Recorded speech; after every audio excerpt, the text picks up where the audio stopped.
I love her inventiveness as an artist. I love her humanity. And I also love her slightly wicked sense of humor. You don't sculpt people and do them in bronze because they've led flawless lives. It's, complicated lives leave complicated legacies. There is a sense of humanity in all of Ruth's work, but it shines through especially in the public bronzes, where she really gets at the character that she's trying to convey. I wanted to sculpt the Queen because I thought I could do a nice job. They'd approached 5 different artists. They were all reputable people who have done some lovely work, but I knew who the other finalists were, and I felt that I could probably do a nicer job of rendering the Queen the way I felt she should be presented, and went to bat for it for that reason. I just felt like I could get her the way I wanted her. For the Queen, there was no point doing a young princess, but I'm not going to do a dowager either. So you want some point that is true, that is in the arc of a lifetime. It's a woman sitting in a chair, but there's always nuance. How is her hand? What is her posture? What is it's humans. We are a nuanced kind of creature. The Queen turned to me and said, "How do you do such beautiful metalwork?" And I just cracked up because I don't have an answer for that would fit in the 30 seconds that we have.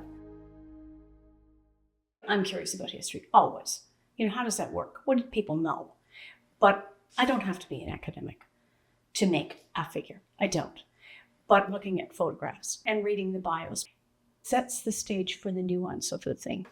And I think it really helps me to get it right.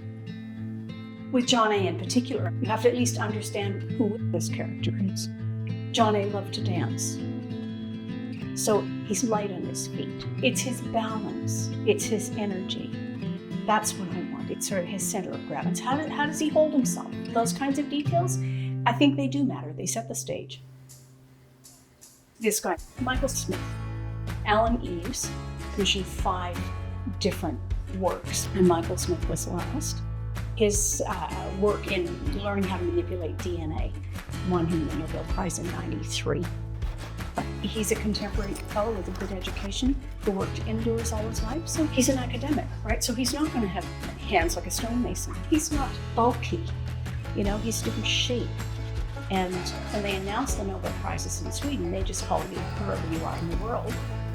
Well, he's in Vancouver. It's like 4 a.m, and he does sleep in the buff. And he's in the house by himself. And so he's dancing about the house in the buff with this news that he's gotten the Nobel. And in the end, that's the moment of the energy, which is what I want. I've always really loved the incredible creativity that Ruth has, the way that she plays with different materials. There's a lot of experimentation going on. So most of you will be very familiar with the large-scale public works that she makes.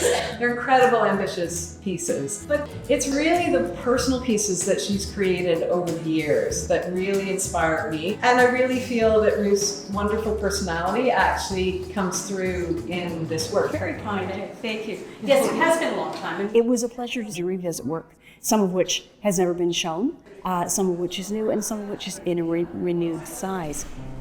With sculpture, until you have all the elements, you don't have anything, and you kind of have to live it to have it. And that comes with all shades of difficulty or accomplishment or success or denial or frustration or fill in the blanks. And so in that respect, it's just like real life. This is a piece that's actually new, although I've been ruminating on this idea for quite a while and finally thought that the way to make them living was to have 2, yearning, and then of course the connection with the Sistine Chapel and the want to make contact, which I think is timely now when so many humans are yearning for contact, desperate for it. And I just love these clumsy feet.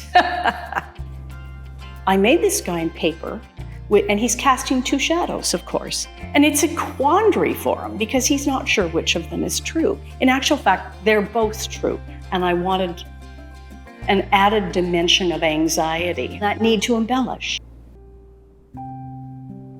If it's an idea that I can defeat, then it's not worthy of taking the time and expense to make it in 3 dimensions, to say nothing of bronze. This whole section, it's called the Declarations of Interdependence.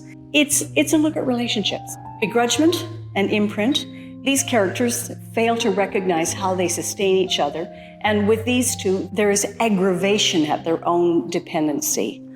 In the center is a piece I've titled Pas d'œuf, with the idea of a duet, and two people who have embraced the space of an egg that's not there, but it is made real by their commitment and their conviction that it's there.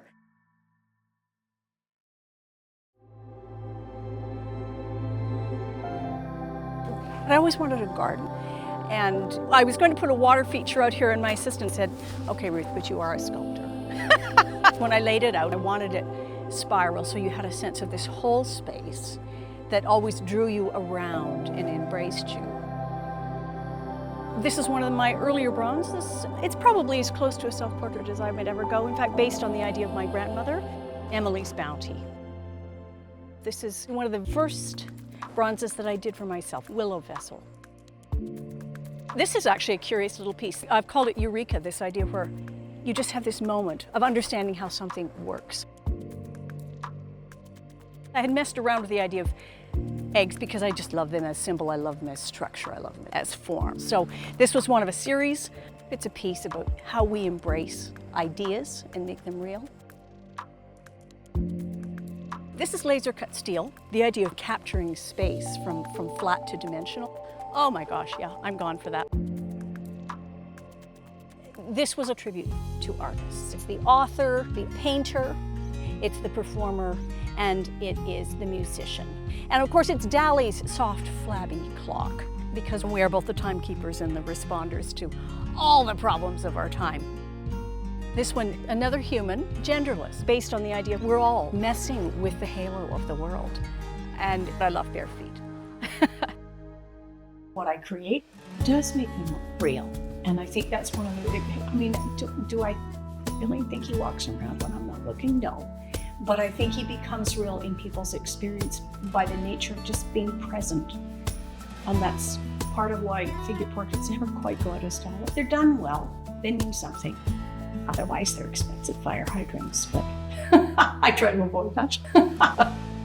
Ruth Abernethy is a national treasure. She has an incredibly diverse and rich tapestry of work, which reflects the stories of people from all walks of life.